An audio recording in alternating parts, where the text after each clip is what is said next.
see arc, and then slide out, and there's multiple options.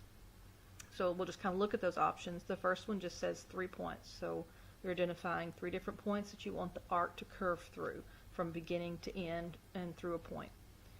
Below that, they give you options based on information you may know. So for instance, where does it start? Where's the center? And then thirdly, do you know where it would end? Do you know the angle that it encounters? Or do you know the length of the arc? So knowing like a chord length. Then the next one would be, do you know where the start and the end points are? And between the start and end points, do you know the angle between them? Or do you know the direction? Or do you know the actual radius? Start end radius is a very common option. However, we also have a fillet command that we're going to learn in the modify tools that actually will give us the ability to not pick start and end points, but give a radius and still have a curvature. The last one is, you know a center point, you know a start point. So can you find the end? Or again, do you know the angle or you know the length? So very similar in reverse order though on how you pick these. So I would pick a start, I'd pick a center, I'd pick an end, or I'd pick a center, then a start, and then an end. So you just kind of have to know that. Then continue would allow you to draw one arc in one of the former methods, hit continue, and from the last point on the previous arc, continue another arc. So arcs can be very confusing. You may not always know which of these versions of arcs you're going to use, so it's not the most used command. Like I said, we're going to learn the fillet command in our modifying tools, and that usually ends up covering just about anything you need in an arc. But just so we can look at this, we're going to start out and we'll just do a start, center, and end. One thing about the arc is it does work in the manner of 0 to 90, 180, so counterclockwise. So if you think it starts to the left and goes to the right, then you need to understand how that is going to play out in your picking points.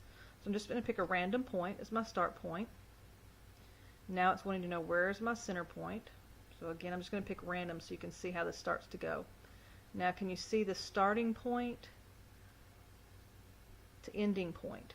So it's always going in a counterclockwise. So I cannot go back the other direction at all. It's always going to be in a counterclockwise to find that ending point. Now if I use continue, you'll see how it picks up off the end of that point, and it's waiting for me to pick and hold which direction or where I want that next point to go. So it's basing it on a chord length. Now if you used, let's just say we're going to use start, end, and angle. So I have a starting point. Again, I can go end point on this side, and again, since my start was on the right, it automatically assumes it's going to go in that counterclockwise direction. So it's never going to go into the opposite because it's waiting for you to give it an angle. So you'll hold the direction of whatever angle you're wanting to place this in. So again, most drawings don't give you enough of that kind of information to figure out you're putting an arc between these two circles. Well, as you noticed in the circle command, we were able to do that by using a tangent, tangent, radius option. And then we're going to learn how to use our trim tools and some of our other modify tools to clean that up.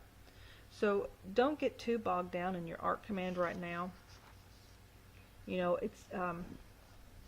you may use it, you may never use it. I can't say that I use it very often in anything I've drawn, and so they don't really talk about it a whole lot in textbooks either.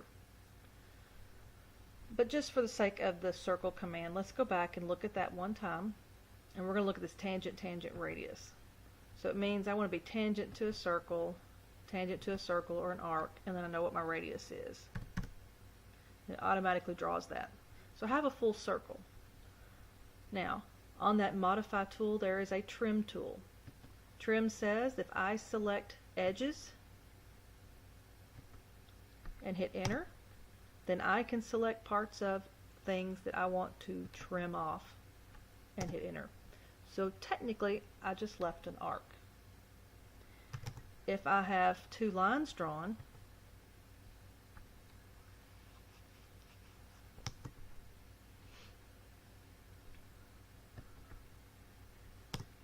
and I want to go in and create a rounded corner, so I could go in and use a 3-point or I could use a circle, circle, tangent.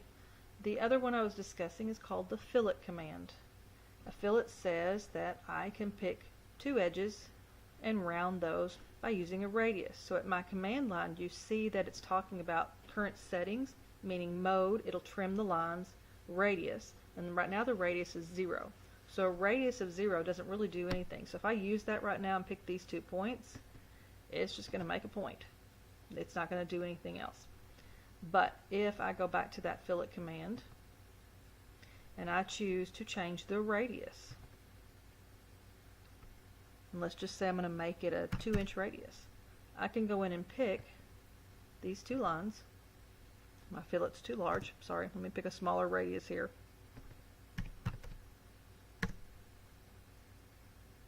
I can pick these 2 straight lines, and you'll see it's doing basically what's showing you a preview, a trim function, and putting in that arc.